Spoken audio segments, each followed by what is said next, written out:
Bonjour à toutes et à tous, bienvenue sur le plateau de chez vous. On va parler aujourd'hui de tout ce qui va se passer dans le département. On va parler art et on va parler humanitaire aussi. Alors pour parler art, nous allons parler de l'association Art@Live International avec Lou Florian. Bonsoir. Bonsoir. On va parler plus particulièrement alors de l'association et puis d'une actualité, une grosse actualité, puisqu'il y a le salon des Néréides qui va se dérouler au château de Collioure tout le mois de novembre. Exact. À peu près.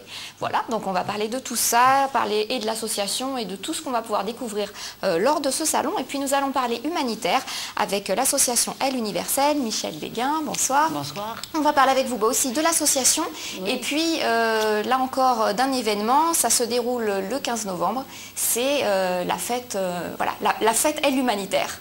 Voilà, donc on va parler de tout ça. Alors on va commencer tout de suite par l'art. Lou, bonjour, rebonjour. Rebonjour. Alors, on va parler un petit peu de cette association, Art@Live International. Qu'est-ce que c'est? C'est une association qui a été créée, donc qui est toute jeune en fait, qui a à peine 2 ans et 1 mois, on va dire. Ah oui, c'est le mois qui change tout. Ah oui, oui, complètement. Et quelques jours, et quelques semaines. Quelques jours. 3, 4, 5. Et on était 4 artistes du côté de Béziers. Et on réfléchissait, on se disait, mais il faut qu'on crée une association qui permettent d'exposer des artistes à moindre frais, puisque le gros problème des artistes en France, c'est de payer des salons très chers, d'aller exposer, pas toujours vendre, etc. Donc on s'est dit, on va créer une association avec un comité de sélection qui va faire venir des artistes qui vont correspondre à nos coups de cœur à nous. Et donc on a une charte de qualité, donc tout ce qui est par exemple torture animale, corrida ou autre, déjà c'est éliminé d'office. On ne fait ni prosélytisme politique, ni racial, ni religieux, cela va de soi. Mais des fois dans les salons ça va pas toujours de soi. Donc chez nous c'est voilà, c'est bien caractéristique.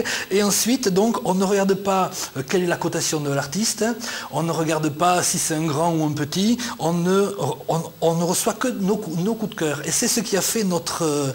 c'est ce qui fait la force aussi un petit peu de l'association, c'est vraiment... C'est notre meilleure pub. Voilà. Ah oui. Donc là, par exemple, on vient de faire Agadir, pour dire, ça, voilà, on a fait Agadir. On nous a choisi parce que justement, on a une sélection très rigoureuse. On refuse quasiment 2-3 artistes par semaine, mais voilà, c'est difficile de rentrer chez nous. Là, on vient quasiment de refuser quelqu'un même de l'école Pompon à Paris. Pourquoi? Parce que c'était du très beau travail. C'est très classique, mais on n'avait pas le coup de cœur. Donc voilà, on ne s'embête pas. Mais c'est ce qui fait aussi et notre originalité et notre meilleure publicité, parce que quand on nous reçoit, on sait que c'est Art@Live International. Voilà. Tout à fait. Vous avez commencé à 4 artistes. Aujourd'hui, vous êtes combien? On est 32. Ah oui, en effet. Oui. Donc il y a quand même 32 artistes qui ont réussi à passer les sélections. Voilà. Voilà, on a 8 nationalités au total. On a 4 Cubains. Oui. Donc la Habana, Santiago, on a l'Équateur, la Colombie, l'Argentine. On a déjà reçu les œuvres, on va pouvoir les voir au château. On a le Maroc, on a l'île de la Réunion, très grand photographe, Il Saint-Taber, que vous allez voir, c'est un reportage sur le Mali qui est très impressionnant. Et c'est ce qui nous a justement décidé. Et on a des Belges. On a des Belges dont on a été obligé de les accepter. C'est pas gentil. Non, mais c'est de grands amis, donc je me permets. Et on a même des Français. Et aussi. On a aussi des Français. Quelques-uns quand même, qui se promènent. Ouais. Sur les différents styles, tout style confondu? Tout style confondu, parce que on nous a... Enfin, dès le départ, on s'est dit, voilà, il faut absolument qu'on sélectionne des artistes sur des coups de cœur, sur une qualité, sur une émotion. Chez nous, ce qui prime, c'est l'émotion. Mais c'est très subjectif. Vous êtes 4, par exemple, à sélectionner des artistes. Quelqu'un peut avoir le coup de cœur et pas l'autre. Enfin, voilà, à partir du moment où, en effet, on parle de coup de cœur, c'est très subjectif. L'art est subjectif. Mais là, ça l'est encore plus. L'art est subjectif. Dans notre association, on est une association, donc on est un comité de sélection, ne peuvent être reçus que vraiment à une très large majorité à l'intérieur du comité de sélection. C'est vraiment des votes très rigoureux. Mais c'est notre choix personnel. C'est un choix personnel. Je sais qu'à une époque, sur Paris, avait été inventé le Salon des Indépendants. Il faut savoir que le Salon des Indépendants, c'est des gens comme oui, Matisse, Derain, Picasso, machin, personne n'en voulait. Personne n'en voulait à l'époque. Par contre, il y avait toujours, comme maintenant, des gens qui étaient reçus par les élites et qui ne faisaient pas grand-chose, et des commerçants, artisans, pseudo-artistes qui, eux, arrivaient à gagner leur vie parce que l'inculture généralisée, ça rapporte aussi de l'argent. Et beaucoup d'artistes, pas forcément chez nous, hein, je parle en général, surtout sur le sol français, ont la difficulté de... On en a parlé à la dernière émission, mais ont une énorme difficulté de se faire connaître justement parce qu'entre les deux, il n'y a rien qui est fait. Et des fois, il faut créer quelque chose de complètement indépendant. Nous, dans notre association, on dit qu'on est des pirates en fait, parce que dans le monde de l'art, si on ne dit pas « je suis un pirate, je suis à côté », c'est « alors vous êtes chez les élites ou chez les pas grand-chose » Ah, voilà. Et donc ça permet de se situer de façon agréable, parce que bon, des pirates avec une bouille comme ça, vous verriez tout le reste de l'équipe, c'est quand même fort sympathique. C'est aussi une façon d'être plus fort pour... Enfin, on sait bien qu'être artiste, c'est pas forcément évident, difficultés financières pour pouvoir être représenté, être vu, etc. C'est aussi une occasion peut-être de pouvoir mettre en place des choses un petit peu différentes et puis de se faire connaître plus facilement. C'est une force énorme. C'est même notre cheval de bataille. On n'est pas en guerre, hein, cheval de bataille, mais c'est une force énorme parce qu'à partir du moment où on dit, c'est notre cas, nous on surfe depuis 2 ans sur une vague et on se laisse porter par cette vague. Au départ, on ne voulait même pas paraître en international. Et il s'est trouvé qu'au fil des mois, on partait en international. Ça s'est fait sans qu'on l'ait voulu. On a été obligé d'aller à la préfecture et de dire, vous rajoutez international en plus, tant qu'à faire. Voilà. Au début, ça s'appelait juste art@live. Hein. Et c'est une force parce que c'est un peu comme dans une marque de vêtements ou une marque de voiture. Je prends une comparaison un peu en porte-à-faux, mais cheval de bataille, le cheval, il peut boiter aussi. Hein. Mais à partir du moment où c'est qu'on a un look... une griffe, voilà. Chez nous, il y a une griffe. On le voit dans le catalogue, on le voit dans nos expositions. Il y a vraiment la marque art@live international. On sait de suite que c'est nous et c'est important pour se différencier. Donc on sait que c'est nous. Voilà. Et on ne peut pas passer à côté. Alors, le salon des Néréides, ça se déroule du 10 au 30 novembre. Au Château Royal de Collioure. Alors, en plus, c'est quand même un endroit plutôt sympa. Oui, et puis ce qui est génial, c'est qu'on a tout le château, premier et deuxième étage, entre 140 et 160 œuvres. C'est 140 œuvres minimum. Et là, on est en train de voir si on peut en rajouter 20 de plus. Sculpture, peinture, photographie et art numériste. Bien. 30 artistes, 8 nationalités. Jolie exposition. Oui, gros. Ouais. Les artistes qui sont présents sont les artistes qui appartiennent à l'association, donc qui vont venir un petit peu de partout dans le monde? Tout à fait. Seuls les artistes de l'association peuvent exposer. C'est justement notre marque de fabrique. Et donc on a tous les pays qu'on a cités tout à l'heure, donc Cuba, l'Argentine, l'Équateur, la Colombie, on a un architecte de là-bas, et donc évidemment marocains, les Belges, quelques Français là-dedans. Quelques-uns qui se promènent, ils sont perdus au milieu des autres, voilà. Dans une très bonne ambiance, parce que c'est vraiment une association qui a créé une espèce, pas d'esprit familial, mais presque, il y a vraiment une ambiance solidaire.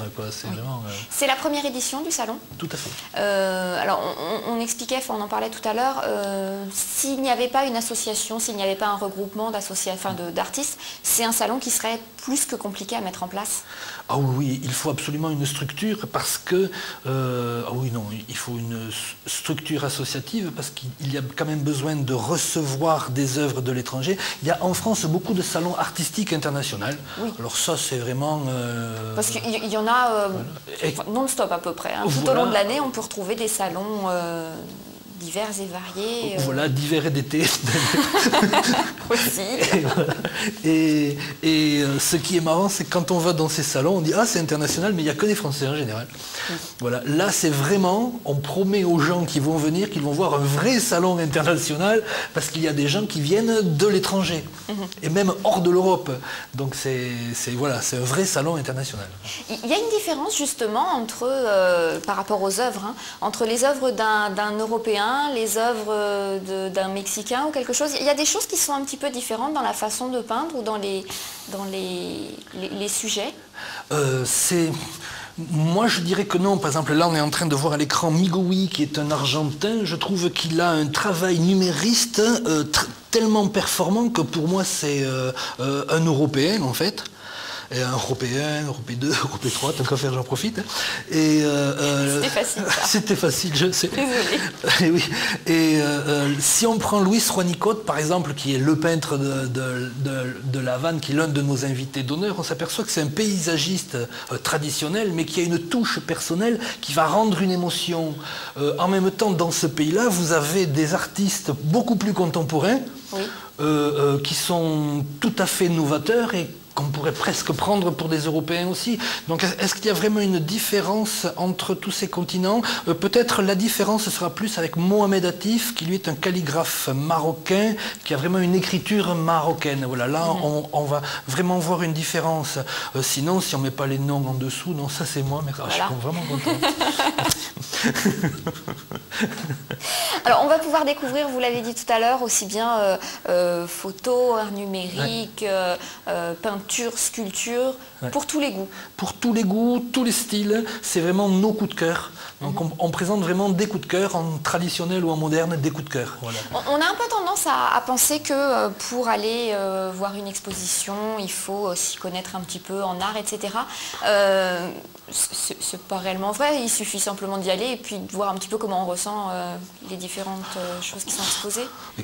Écoutez, maintenant on fait de tout et de rien avec de l'art. Ah, ça c'est vrai. On arrive même, alors l'art, pas le cochon évidemment, hein, mais on arrive même à voir des artistes qui vont couper des vaches en morceaux, on va dire ah c'est de l'art contemporain. Voilà, moi je dis que c'est de l'art contemporain, mais alors pour rien du tout. Et je pense que c'est un peu comme la cuisine. Je sais pas, on vous invite à manger, vous aimez ou vous aimez pas. Voilà. Et je pense qu'en art, on aime ou on n'aime pas. Ça ne veut pas dire que c'est beau ou pas beau.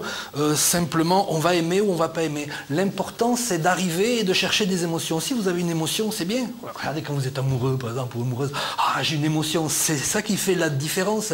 Pourquoi, bon, moi je parle en tant que garçon, pourquoi telle ou telle fille va me donner une émotion plus qu'une autre? L'important n'est pas là. Il y a une émotion. Et chez nous, on a créé cette idée qui est magique, voilà, ressentir une émotion. L'art, c'est une émotion. Si on n'a pas d'émotion pour 3 coups de pinceau, c'est pas grave. On va chercher le 4e coup de pinceau ailleurs, mais voilà, c'est important. Et on peut avoir une émotion pour un tableau d'un artiste et puis ne rien avoir pour le tableau pour un autre tableau du même artiste. Tout à fait. Tout à fait. Mais c'est ça qui est bien dans l'art, c'est qu'il y a beaucoup de diversité, il y en a pour tout le monde. Le principal, c'est qu'il y ait des émotions, du talent. Bon, voilà, voilà. Donc en gros, ça ne sert à rien de se dire non, non, je ne vais pas voir une exposition de peinture parce que j'y connais rien. Laissez ça aux intellectuels, ils parlent beaucoup, ils cogitent beaucoup et souvent, ils sont payés pour cogiter à notre place. C'est surtout un métier, critique d'art, c'est une façon de gagner son argent, voilà, de gagner son salaire et ce n'est pas toujours objectif. Oui. Voilà, non, nous on n'a pas besoin des critiques d'art, on a besoin de gens qui cherchent des émotions. Voilà, le mieux c'est simplement d'y aller, de découvrir un petit peu tout ça et puis d'acheter quelques œuvres, tant qu'à faire. Oh, toutes?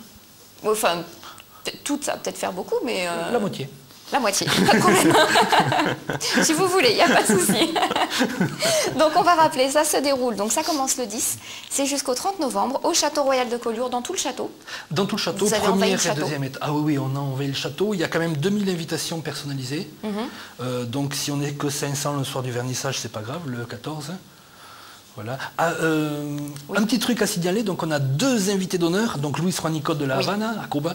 On a Laurent Decorte Kabuki, qui est l'inventeur du Pix Paint. Alors le Pix Paint, c'est de la peinture assistée par ordinateur sur laquelle on va peindre dessus. Et il y a vraiment des œuvres magistrales, que l'on aime ou pas l'art contemporain, vous allez voir qu'il y a vraiment un très haut niveau. C'est impossible de rester insensible. J'imagine, on a vu quelques photos tout à l'heure et ça a l'air magnifique. C'est énorme. Et puis encore, on a une exclusivité mondiale. Oui. Rapide par contre, exclusivité mondiale. On a, je ne sais pas si vous avez vu, par exemple sur Arte, c'est une chaîne concurrente, vous avez des gens qui se sont battus en Angola pour la fin de l'apartheid en Afrique du Sud et la libération de Nelson Mandela. 2 de ces personnes sont en prison, d'ailleurs ils sont 5, c'est 5 Cubains qui sont en prison aux États-Unis pour avoir essayé d'empêcher des attentats terroristes sur leur propre sol. L'un d'eux, en prison, il y est depuis 10 ans, s'est mis à va apprendre à peindre. Il fait des portraits qui sont magnifiques. Et pour la première fois en dehors de son pays, donc c'est une exclusivité mondiale, il sera au Château Royal de Collioure. Et ces portraits, je les ai à la maison. Je m'attendais vraiment à quelque chose de bien parce qu'on avait les photos. C'est vraiment une très très grosse surprise. À voir Voilà. absolument. Ah oui, oui, voilà. absolument, absolument. Donc du 10 au 30 novembre. Merci beaucoup, Avec Lou. plaisir. On se retrouve tout de suite après un petit reportage.